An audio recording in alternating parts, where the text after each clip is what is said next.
Hey everyone, welcome back. I'm just going to give everyone else a few more minutes to rejoin. Move my mic a little bit there.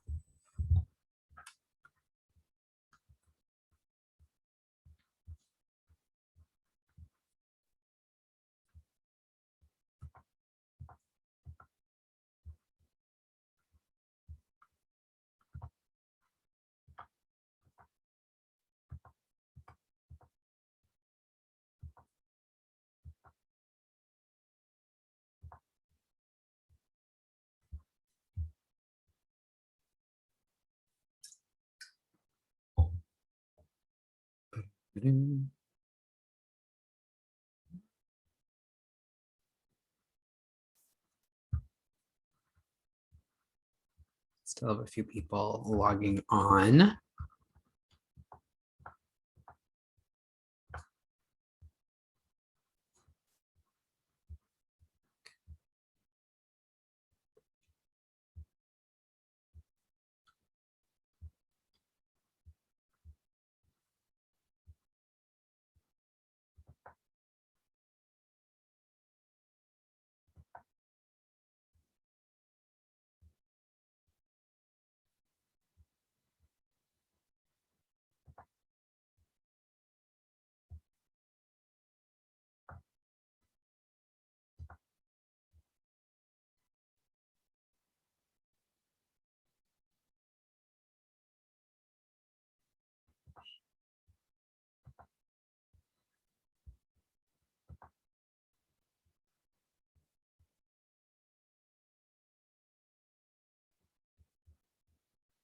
Okay, I'm going to get started and we'll go from there. So I hope you liked the movie.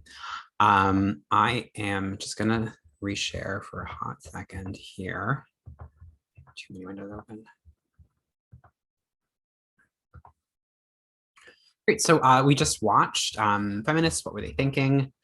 Um, I definitely think a theme of all the readings and viewings for this class are the kind of way they initially position the conversation, because much, I think, like Bromley and Hooks, just the title, Feminists, What Were They Thinking, is this kind of like tongue-in-cheek acknowledgement of some of the stigma around feminism. I do also want to say I did see after we closed the last room that there were some discussion questions I didn't get a chance to address. So I will talk about those at the end of class, just because I don't want to we've just watched the movie. I'd like to talk about the movie while it's still fresh, but I will absolutely save time to address those. So feminism, feminists, what were they thinking? I want to just put this list. So this is a list of all the women who were featured in the film. I'm not going to go item by item, but I did just want to present this as a resource. So you have this. It'll be in the lecture slides. So if you want to kind of go back, if there was particularly any speaker, artist, writer, actor who really spoke to you and you'd like to learn more, I think one of the things I really liked about this style of documentary is that it works really well, kind of as almost like a bibliography of feminist leaders and thinkers. So if you did, someone that maybe didn't get a ton of screen time, if you're introduced to them, like if you're an artist, if you're a visual artist, you might want to check out Judy Chicago. Yeah. So the other thing before I open it up to the group is I wanted to just point out a few of the pop culture references that the film uses and kind of touched on. So in the first couple of minutes, it's one of the first interviews. I can't remember who says it, but someone makes a reference to Nora slamming the door in the doll's house. So a doll's house was a play by a European playwright named Heinrich Ibsen. And the doll's house was really formative in kind of like very early proto-feminism in pop culture, because it is about a woman who decides that her husband has, her husband in society in general treats her like a child, and she makes a decision that she's basically never had autonomy and she's going to leave her husband. And like that's the plot. And in 1879, that was revolutionary, and it sparked a ton of outrage, became a hugely influential play. And there's a moment at the end where Nora leaves and slams the door, and that became known as like the door slam heard around the world. It's a very quick line in the movie, but I wanted to just point it out because it does actually have a in terms of literature and entertainment dealing with feminist themes, it's a big one. The Marilyn Monroe movie we see clips of is Gentlemen Prefer Blondes from 1953, which is about Marilyn Monroe plays a young actress on a cruise ship who is like basically husband hunting. And it's also where the song Diamonds Are a Girl's Best Friend comes from. And it's a pretty, womanizing depiction of women and their role, especially situated within men. When one of the speakers is talking about lesbianism as being kind of a dreaded thing that no one talks about, we see this like quick clip of a movie with Audrey Hepburn and a young Shirley MacLaine. I mean, I guess they're both young. And this is from The Children's Hour, which is a movie from '63. It's actually based on a play from the '30s about two women that run a private boarding school.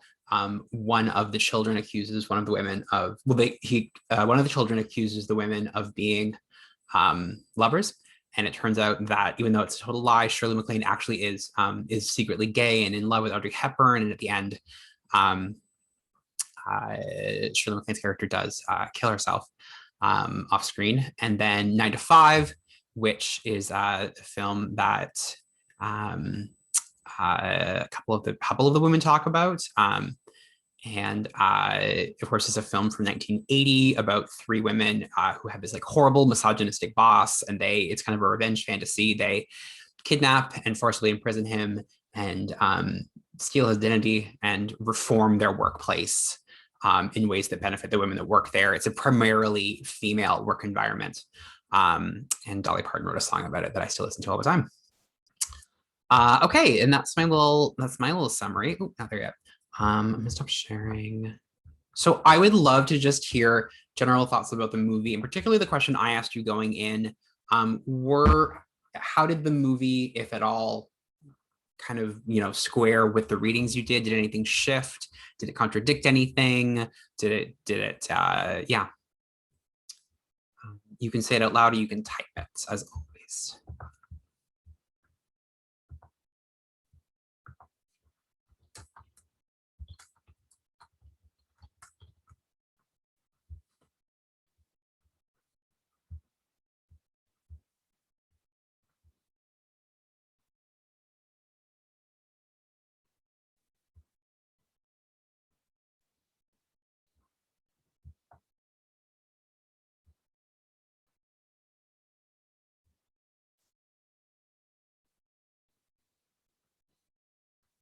Okay, so maybe there are no immediate thoughts. That's okay.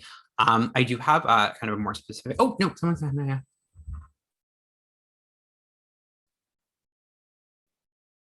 So Victoria said some of the drastic measures people took to repress women are seen in the film. In the readings, absolutely. Someone also has said, I wish the movie focused more on intersectionality, as that is where feminism is headed. Yeah, me too. And that is, I mean, it for the purposes of how this class is organized, that works really well because we are going to talk about intersectionality a lot next week. Specifically, Monday is all about intersectionality, but it becomes kind of a running theme. And really, even it is kind of baked into the DNA of today. But yeah, I was also a little disappointed with the way the film like touched a little bit on the theme of intersectionality and certainly mentioned it. And I think it was Margaret Prescott who talked about the fact that she was put in a position when she was trying to talk about sterilization, that she was really silenced by a lot of white feminists who were kind of saying it's like we need to kind of stay on message, and we need to be like really simple, and this can only be about women's issues. And then Famulio,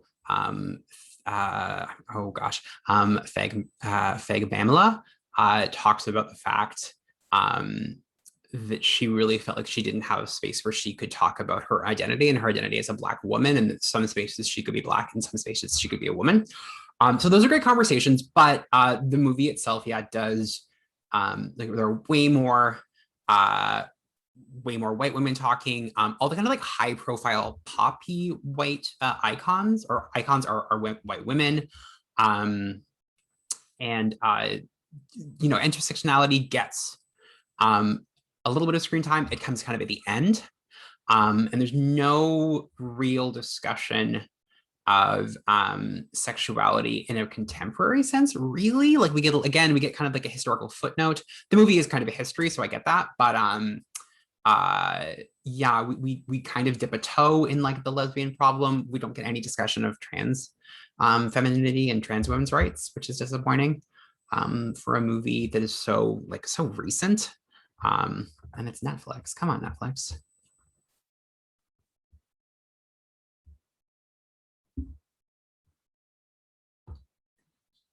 So I'm just reading.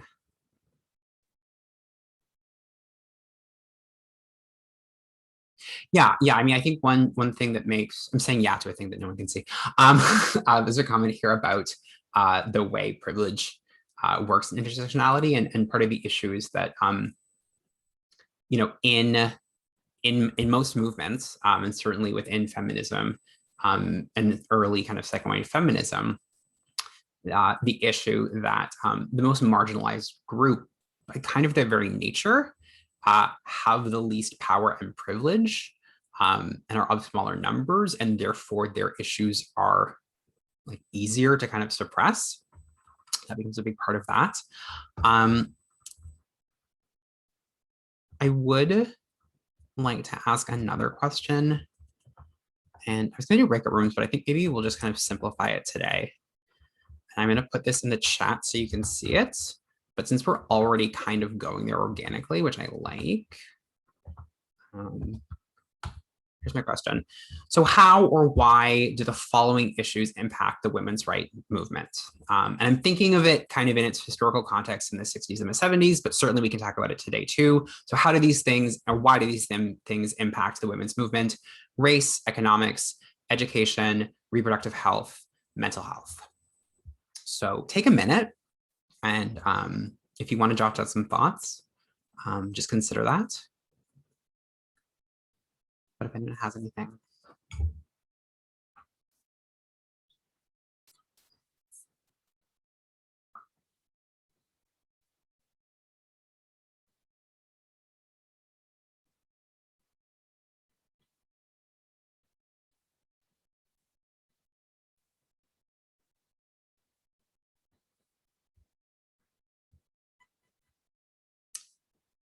And maybe even if you're not quite ready to formulate a response in the form of this is how it impacts it, if anyone just can even point to a moment where the film talked about economics, education, and we can kind of maybe workshop it as a group.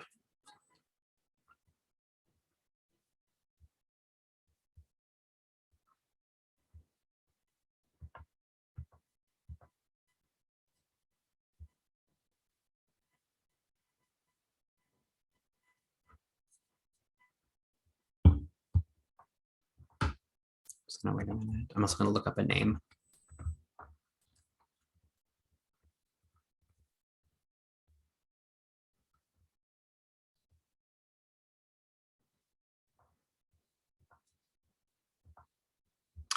So one thing that came up for me, and I really appreciated the way the film did this, because the film would often kind of like start with a theme. So there's in one moment where they're talking, where they actually show a black and white film strip from the 50s about like home economics, and that kind of leads us into the talk about home economics. Other times it would happen a little more subtly, and the conversation, or the kind of the monologue by Michelle Phillips, who's one of the singers of the Mamas and the Papas, um, talks about the fact, I mean, she's narrating her life, and she's talking about how she left home very young and got married very young and got into this band very young and was making all this money. And you're not quite sure how it fits into the film. And then she talks about the fact that she was, her husband divorced her, um, and she had no formal or life-based education on finances. So even though the Mamas and the Papas were huge. She made a lot of money, but she had no control over that money. And part of that was the fact that that was still a point in history in which men did have more legal rights during divorce proceedings, but also the fact that this woman had never learned about the economic situation that she was in. Like, didn't she at one point she said, like, until we got divorced, I had never written a check. And to be like one of the most successful recording artists of your time, and to have that access to money and to just not really understand how it works, is a huge consequence of the way education, both formal education and socialized, impacts young women, women of all ages, really. So I thought that was a really interesting moment and a way in to kind of use this very personal and very specific anecdote, about someone who kind of like rose to fame, got married, and divorced, and how all those things kind of triangulate with the fact that really the thing that, um, like robbed her of the money she'd earned was that ignorance, and that ignorance was very social. I'll also just maybe use this moment to pivot the slogan, because this maybe is a good example. The slogan, the personal is political, which I think we probably saw in some signs and is one of your terms for this week. So this kind of came to prominence in the 1970s as a feminist slogan. It's not super clear who originated it, but as a kind of rallying cry, and as a consciousness raising, slogan or phrase, it speaks to the fact that, um, things that everyone experiences in this context, things that women experience, um, in their lives, are connected to the political. So the forms of oppression, forms of, being disadvantaged, forms of control that individual women experience are tied to a power structure. So, for example, this personal thing, that, Michelle Phillips experienced, of going through this divorce in which she had no power, of losing all of her money because her husband, both had the knowledge, the gendered knowledge, and, the court sided with him based on his gender. Those personal things are really tied to political power structures. It's a larger political and social power structure, behind the fact, that Michelle Phillips had not been taught, the basics of, her finances in the same way that her husband would have. It is a social issue, that when a woman got a divorce, she had fundamentally less rights and less access to legal support. So things that happen on a personal level, are connected to the political, and are being controlled by the political. And part of this, the reason that this slogan I think was helpful as a consciousness raising thing is it helped people understand that there was a connection between themselves and politics. And I think very often people who are not politicized tend to think it's like politics are really abstract and it's all over there, and I just need to like worry about myself and take care of myself first. And so this was a way of saying it's that like actually by addressing the political stuff, you are addressing your own stuff, because everything, in your life is being dictated by these political forces. That's my interpretation anyway. Um,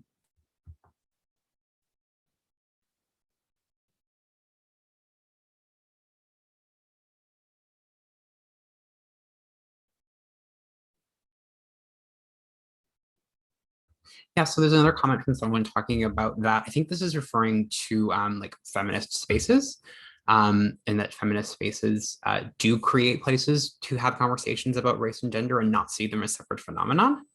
Um, because coalition, politics and activism are really important. Like having solidarity around a large group of people is a really important tool, for action. I mean, this still happens to such a degree, which is really unfortunate in different, groups. This is still like a major problem in, and queer and gay politics around, just of a lack of engagement with intersectionality. But absolutely.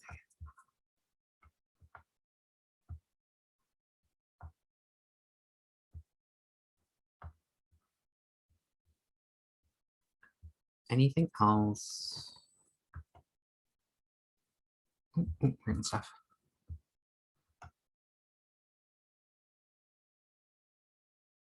Yeah, so, Malala was shown actually in a clip talking about the importance of education. Someone's written this, and how society, the fear that society has for this change for educating women and girls. Um, I mean, definitely, I think a big part of patriarchy, quite obviously, is a fear of losing power, particularly by those that have it, and certainly the knowledge that if an oppressed group is given access and power, um, it will really fundamentally change the life of the people in power. And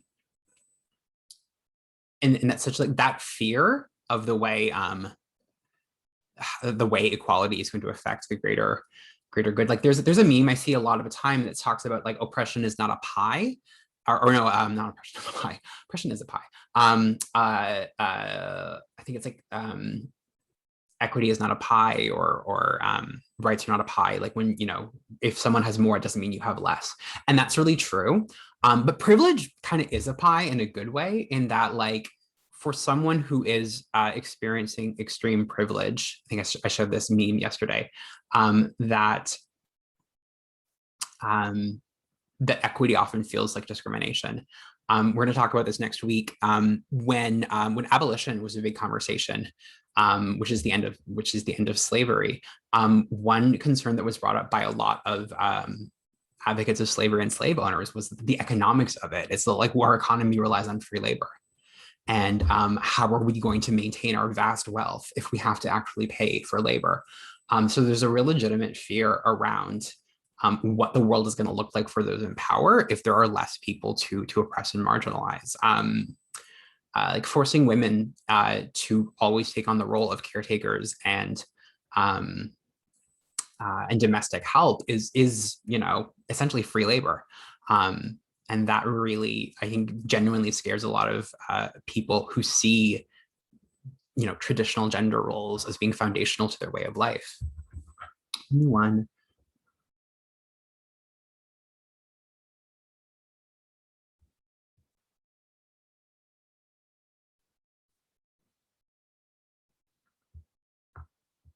Yeah, so there's a comment about the dinner party piece of art by I think it's by Judy Chicago, and the like very upset men politicians like talking about vaginas being plastered everywhere, and the fact that like that's actually not like anatomically correct of the artistic depiction. The rest.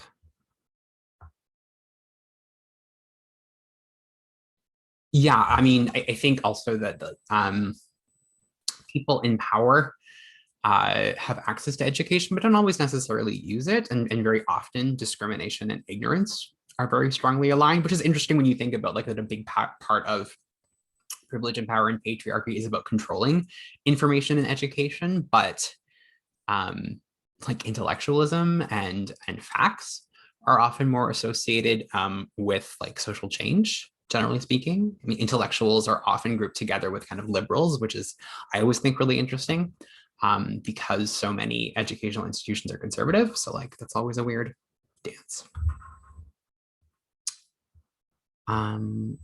So I want to start wrapping up, but if you have more questions, please put them in the chat, but I'm just going to pivot into some of the questions I couldn't answer earlier. Because I liked them. Where'd they go? Okay, here we are.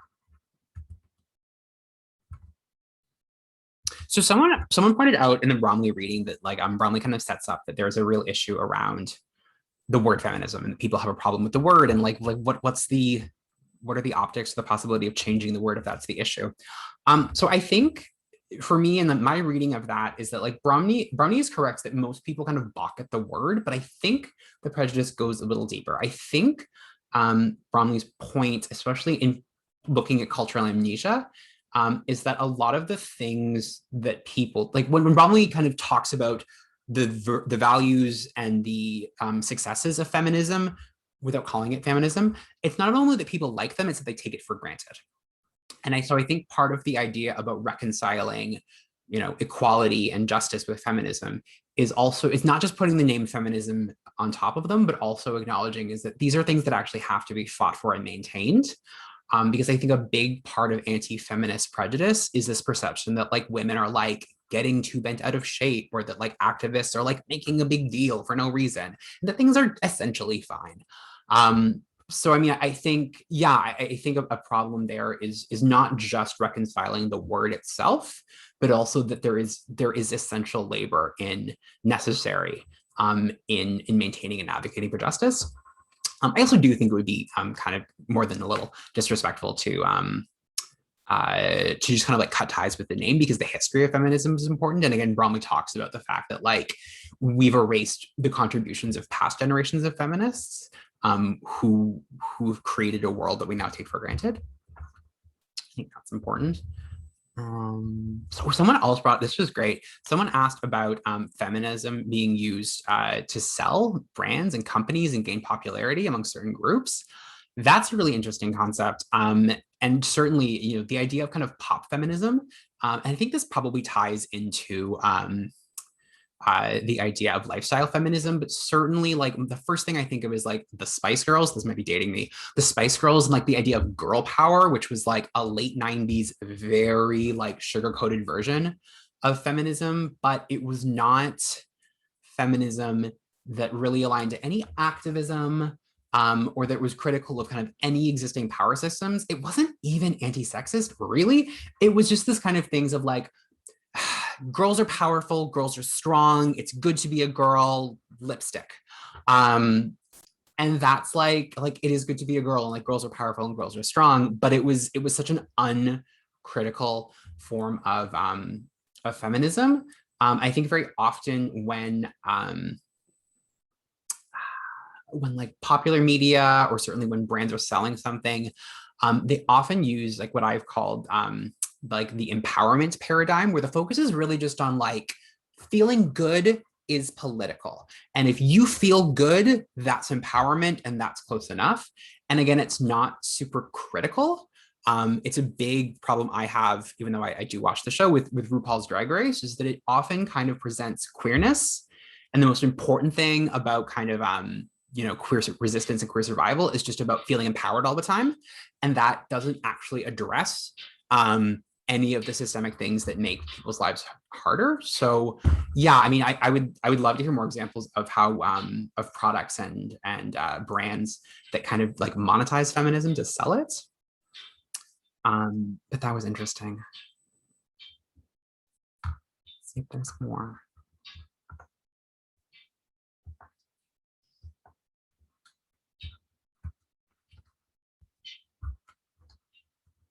Someone asked about, if feminism is kind of moving to a place where it is supposed to be like broader and intersectional and more inclusive, then why does it still focus on a binary?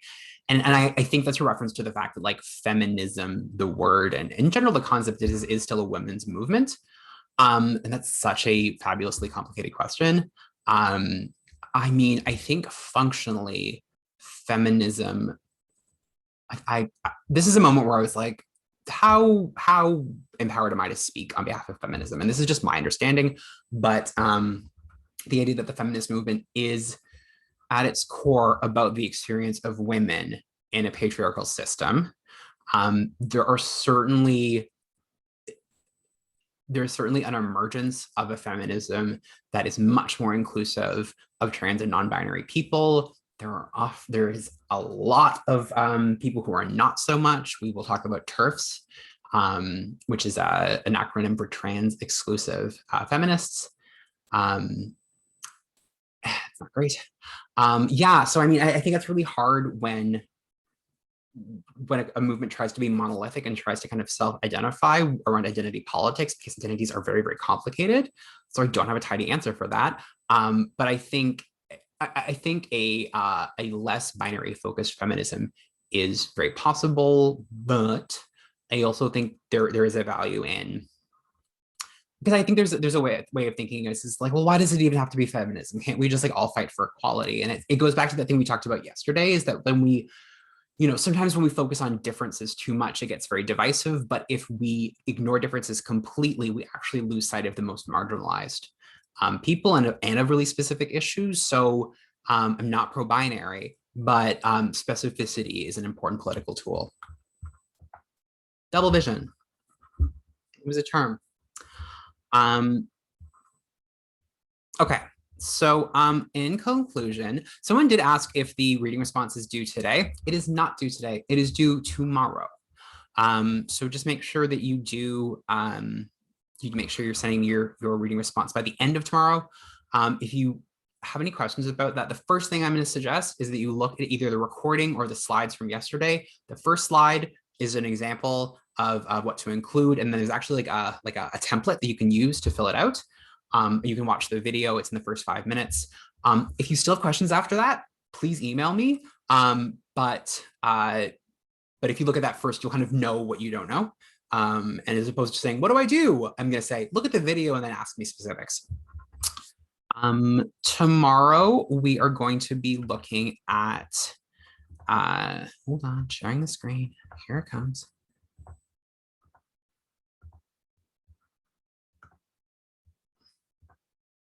Okay, so tomorrow you're reading, we've just one reading, Brand, as seen on TV, Gender, Television, and Popular Culture. I'm very excited. We're also going to be watching an episode of Modern Family. I finally picked the episode. I've been kind of obsessing all week about it. So we're watching episode 2, season 2, The Kiss.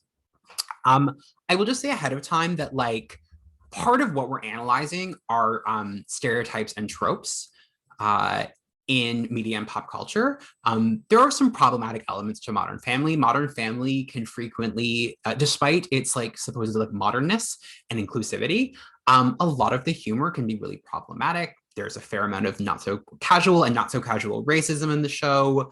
The gender politics are often not great, and that's kind of why we're watching it. Because we're looking at the legacy of stereotypes around gender in television.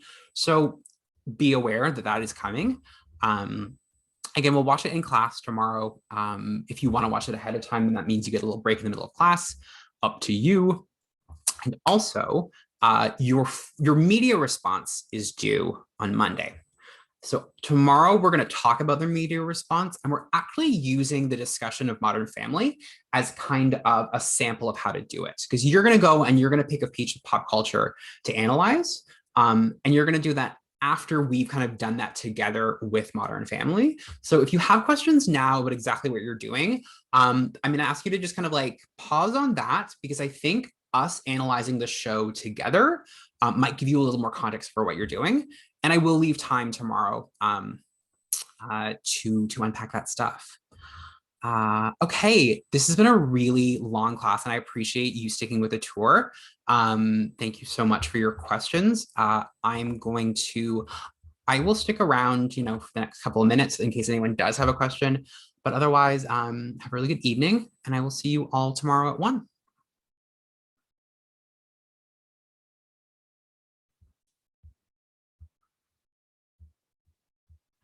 Thank you.